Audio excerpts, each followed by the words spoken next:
The crowd was electric. Thousands gathered, music blared, flags waved. Former President Trump was back.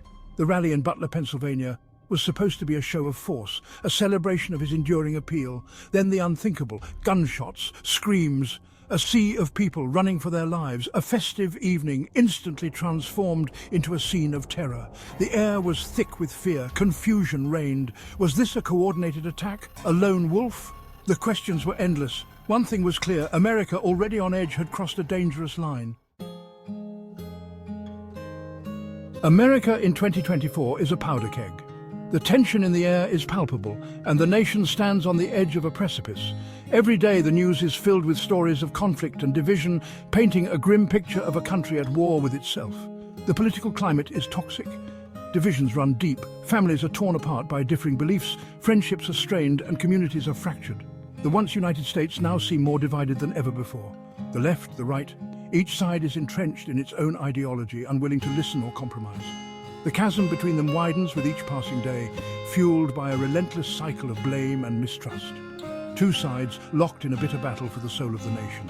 The debates are no longer about policy or progress, but about power and dominance. Every issue becomes a battleground, every discussion a fight for supremacy. Compromise is a dirty word. Civil discourse is dead.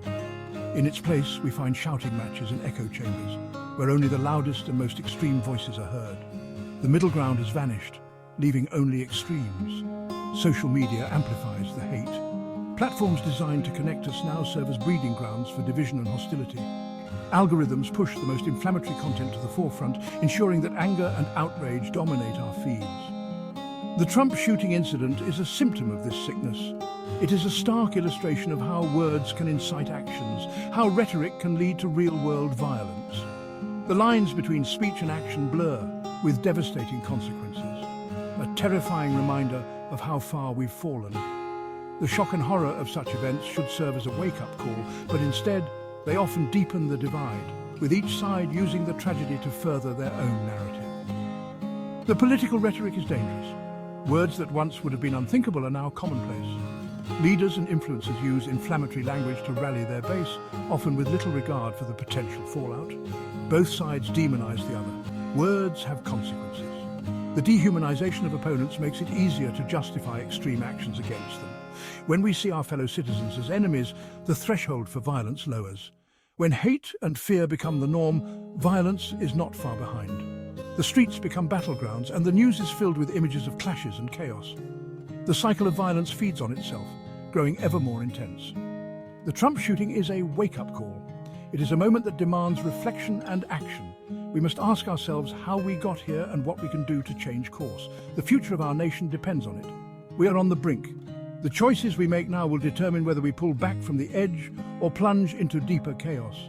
It is a time for courage, for reaching across divides and for finding common ground. The soul of America hangs in the balance. The immediate aftermath was chaos. First responders rushed to the scene. The injured were treated. The crowd, in shock, slowly dispersed. The nation watched, horrified. This was supposed to be a political rally, a celebration of democracy. Instead, it became another chapter in America's growing epidemic of gun violence. The victims were innocent people, caught in the crossfire of a toxic political climate. Their lives forever changed, their families shattered. The shooter, a young man filled with rage and resentment, another life lost, another tragedy in a nation drowning in them. The media descended. Cable news went into overdrive. The internet exploded. Everyone had an opinion, a narrative to push. The shooting became the latest political football. The left blamed the right blamed the left. Lost in the noise were the victims, their stories, their pain. The media bears some responsibility. The constant negativity, the fear-mongering, the obsession with ratings and clicks. It all contributes to the toxic environment. Instead of informing, the media often inflames. Instead of uniting, it divides. Section 5, Justice and Security. A looming question. The investigation began immediately. Who was the shooter? What was his motive? Was he acting alone? These were just some of the questions investigators were grappling with. The answers were slow to come. The public demanded justice. They demanded answers. The shooting also raised serious questions about security. How did the shooter get so close to the former president? Were there security lapses? What measures need to be taken to prevent this from happening again? The Secret Service faced intense scrutiny. The incident exposed vulnerabilities that could be exploited again. Section 6. A dangerous path, the threat of escalation. The Trump shooting was a watershed moment in American history, a stark reminder of the volatility that lies beneath the surface of our political landscape. It showed just how fragile American democracy is, how easily the foundations of our society can be shaken by a single act of violence. The incident was a wake-up call for many, revealing the deep-seated tensions that have been simmering for years, how vulnerable it is to violence. The incident sent shockwaves through the political establishment, prompting immediate and drastic measures to ensure the safety of our nation's leaders and institutions. Security was immediately heightened, with barriers erected and armed guards stationed at key locations. But the fear remained. The threat of copycat attacks is real, and the possibility of further violence looms large. Experts warned that the current climate of division and hostility could inspire others to take similar actions, leading to a cycle of violence that could be difficult to break. The toxic political climate is a breeding ground for extremism. The rhetoric has become increasingly inflammatory, with both sides accusing each other of treason and betrayal. This kind of language only serves to deepen the divide and fuel the anger that drives individuals to commit acts of violence. Both the left and the right have their share of radicalized individuals. These are people who feel disenfranchised and marginalized, who believe that the system has failed them and that violence is the only way to make their voices heard. Individuals who are willing to resort to violence to achieve their goals. They see themselves as warriors in a battle for the soul of the nation, and they are willing to go to great lengths to achieve their objectives. The Trump shooting could be a sign of things to come. It could be the beginning of a new era of political violence, where acts of terror become a common occurrence, and the line between protest and insurrection becomes increasingly blurred, a harbinger of a darker future. If we do not address the underlying issues that are driving this violence, we risk descending into a state of perpetual conflict, where fear and mistrust become the norm and the very fabric of our society is torn apart. The time to act is now, before it is too late.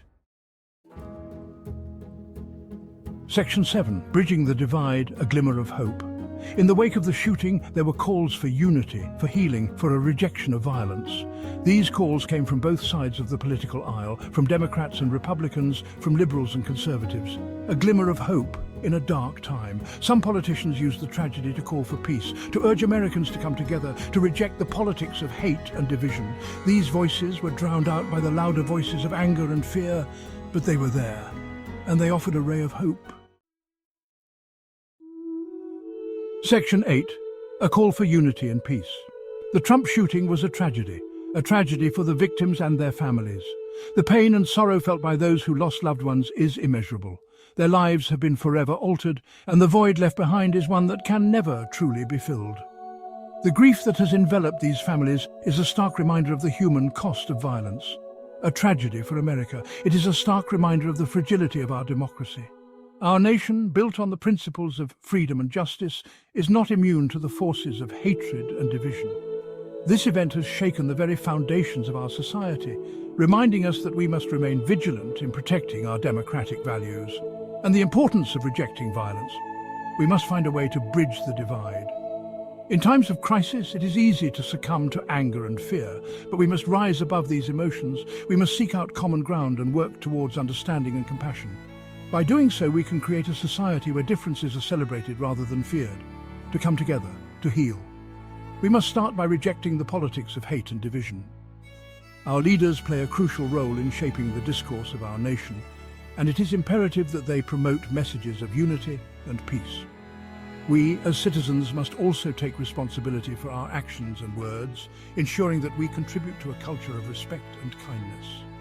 We must hold our leaders accountable for their words and actions. They must be reminded that their rhetoric has real-world consequences. When leaders use divisive language, it can incite violence and deepen societal rifts. It is our duty to demand that they lead with integrity and a commitment to the well-being of all citizens. We must demand better from our media. The media has a powerful influence on public perception and opinion. It is essential that they report responsibly, avoiding sensationalism and bias. By providing accurate and balanced information, the media can help foster a more informed and empathetic society. And we must start listening to each other. True dialogue requires active listening and a willingness to understand different perspectives. By engaging in open and respectful conversations, we can break down barriers and build stronger, more inclusive communities. Only then can we begin to heal our nation. Healing is a collective effort that requires the participation of every individual. It is through acts of kindness, empathy and solidarity that we can mend the wounds inflicted by violence and division. Only then can we ensure that such a tragedy never happens again. By committing to unity and peace, we can create a future where all individuals feel safe and valued. Let us honor the memory of those we have lost by working tirelessly to build a more just and compassionate world.